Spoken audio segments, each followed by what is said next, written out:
రాష్ట్రీయ వానర సేన వారి మీద కేసు నమోదు చేసినారు. ఓకే, ఎందుకు కేసు నమోదు చేసినారు? ఎవరు కేసు నమోదు చేశారు? ఆ ఫలానా వ్యక్తి ఎవరు? సంఘ పెద్దలు అని అంటున్నారు. ఆర్ఎస్ఎస్ వ్యక్తి ఎవరు? అసలు నువ్వు చెప్పిందే అంత అబద్ధమా? అంతమంది హిందువులను ఎమోషనల్ గా మీరు పిలుపునిచ్చినారు కదా, మరెందుకు మధ్యలో వదిలిపెట్టినారు? పోరాటం ఎందుకు మధ్యలో వదిలిపెట్టినారు? సెటిల్మెంట్ జరిగినట్టే కదా.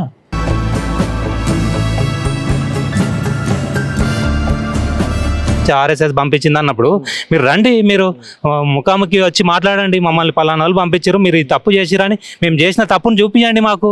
మీరు అక్కడ మత కలహాలు సృష్టించని చెప్పి కేసులో పెడతారు ఎందుకండి? మత కలహాలు ఏముంటాయి? ఒక మనం హిందూ మాట్లాడుకున్నప్పుడు హిందూ ఆర్గ్యూ చేసుకున్నప్పుడు అది మత కలహాలు ఎట్లా రెచ్చగొట్టినట్టు అవుతుంది?